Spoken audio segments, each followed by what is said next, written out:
Hey, what's up, y'all? It's your girl, KEI. Talking all that tough shit, wanna get fucked with, put your ass out. Oh, wretched asshole, put it on the pose, do it for the clout. Breaking and turning the whites from all these chains. You cannot keep me contained, my lyrics is book.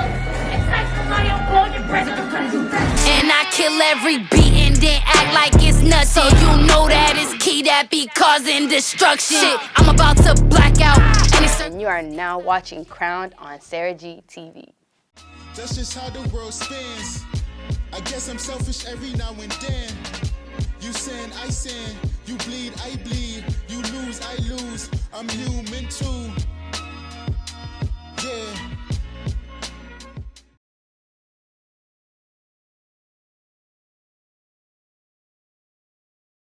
Boom. Says, what do you think your friends appreciate the most about you? My friends really appreciate that I'm just very genuine and I care a lot. Society is surrounded by a lot of people who are very selfish and not selfless. I tend to put people before I put myself. I really cherish reciprocal relationships, and my appreciation for them appreciating me is what they appreciate about me the most. Now we on the second question. That was slight for me, so easy. What's one topic you want to learn more about to help you live a more meaningful life? How to live more freely without restraints. I feel like there's a lot of things that impact how people live. I know my parents view life in a way where it's like, your responsibilities come first, you have to make money, and then maybe you can have fun. But on the other hand, me, I'm gonna turn up. Your circumstances shouldn't live your life. You should be able to live your life freely. I've just been doing things that make me genuinely happy. I've been investing things that I feel like are meaningful to me, and I just wanna start living without restraint. Number three. How do you overcome mental blocks when it comes to your creative process? This is a great question. Before, I kind of was just making music and doing things just because I was having fun. I didn't really have to worry about what other people would think or what they would say or if they even liked it, because it wasn't for them. I'm doing it for me. And I'm still doing music for me, but at the same time, I know there's eyes on me and there's expectations. So I find myself in mental spaces where I'm overthinking and sometimes I can't create as freely as I was before. And I feel like something that grounds me are two things. Support that I have around me with my friends and family, and them reassuring me that what I'm doing is for a purpose and I'm great at what I do. And also going to church and having my faith in God. Appreciate God for providing me these blessings to have these opportunities to do what I do, and I appreciate my friends and my family for grounding me in these times where sometimes I feel like I'm not shit and I'm not doing what I'm supposed to do. So, what is one misconception people have about you? So I feel like based off of how I present myself on social media, I really just don't give a fuck. Like, I'm just me. I'm authentic, I'm goofy, I'm silly. I say what I feel unapologetically, and based off of that, I feel like people have different perspectives of who I am. So I say my family and my friends really know who I am. Other people may think I'm the next Coi Leray, or I'm just a light-skinned girl trying to rap, or the reality is I'm not the next Coi Leray, I'm me. I am great, I'm not great all the time, and that's okay. Yeah, people perceive me in so many different ways. That's fine. I don't give a fuck. I'm me at the end of the day. I'm KEI. So, hey, what do you wish you had more time for? Spend time with my family. I feel like right now I'm in a space where I'm really focused on me and making sure that I do whatever I can in my power to make sure I'm successful. I try to spend time with my little brothers, my niece, my mom, my dad, my sisters. Aside from that, aside from spending time with my family, I wish I had more time to just have fun.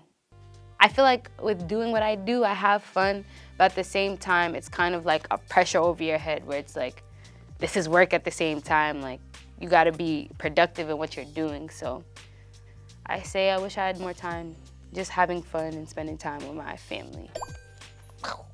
Get into the juicy ones now. What emotional weight are you still carrying and why?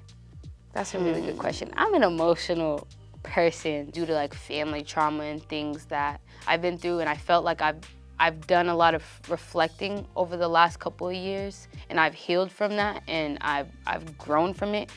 But one thing that I do feel like still impacted and affected by is my previous relationships and how that has put a toll on me. There's things that I've experienced that still kind of linger in me mentally, and I try my best not to project that onto the people that I'm dealing with romantically. Communicating that to my partners going forward and knowing that for myself, it helps a lot. But I'm still dealing with a lot of emotional baggage from previous relationships and friendships too. But I'm growing from it, and it's okay. It's a process, it's a process.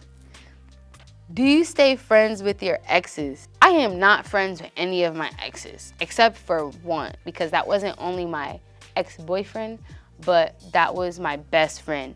And we don't talk every day, and I don't see them all the time, but we do have a cordial friendship and a cordial relationship, and I really appreciate that. Other than that, all the other people in the past, it's slow. I don't even know who they are. Once it's done, it's done. Like, I can really sit in a room with someone that I was involved with and really act like they're not there. Like, they could be right here, and I'm just like, y'all heard something? See, these are cake. These are food. Describe your first studio session ever, and what did it teach you? It was with my engineer, Will, at the Mix Studio Loft in Quincy. It was so fun. I felt so free because I already had this concept like, yo, I have these voice memos and these songs written down and I wanna record them because I think they're fire, but I don't know if it's actually fire. Because you know, friends and family, they could be biased and be like, oh yeah, this is hot. And it's just like, stop the cap.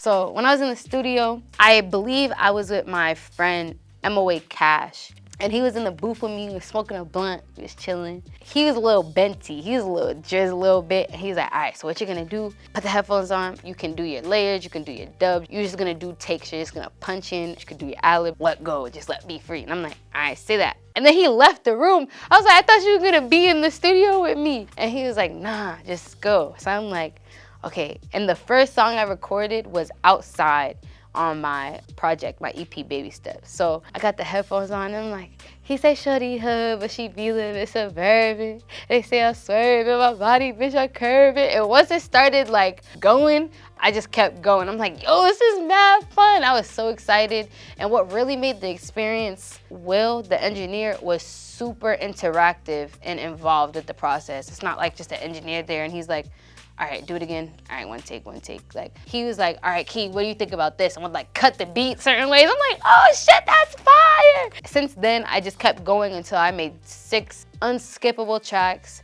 For me, I was like, fuck it, I'm gonna put it together and I'm gonna make a project. And I was like, fuck it, if I'm gonna drop it, I'm gonna drop it on all platforms. It's not just about to be on SoundCloud. And I dropped it, and now I'm here on SaraG TV. Like, come on, like, what? Come on. That's what you do when you take risks and you believe in yourself and you keep pushing. So never stop doing that. What inspires your style? You see me, I got one hand painted if you ain't peep, but that's for something else. I don't usually do that. Honestly, what inspires my style is just me and just wearing whatever the fuck I wanna wear. I'm very girly and feminine, but I'm very masculine at the same time. I would prefer wearing cargos and a hoodie over a skirt and a crop top and some heels. Sneakers over heels, definitely. Them shits hurt. If somebody has on the same hoodie as me, I'm probably trashing it, or I'm probably gonna cut it up or like do something to alter it to make it mine. And also, like, my style at the time when I was younger, I would be getting hand-me-downs or stuff from Walmart or something, like, or I really just like wearing local brands. What I'm wearing today, designer, his name's Tomo. You can check him out at www.clothesbytomo or clothesbytomo on Instagram. Like, I just like wearing unique things because I feel like I'm a unique person and I like to stand out. What do you admire most about your parents? This is a great last question.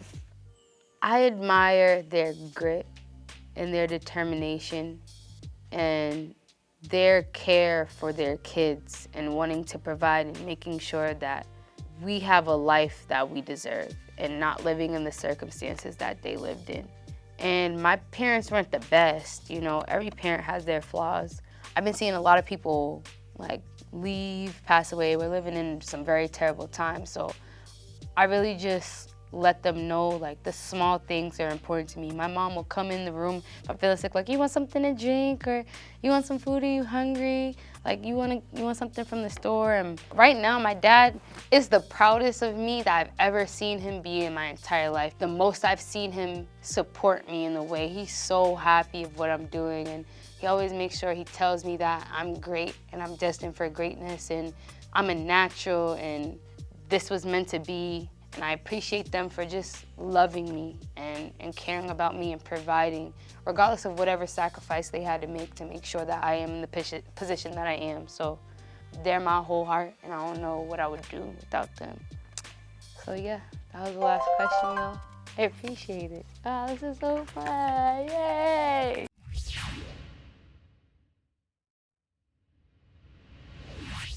All right, what's coming up next for me?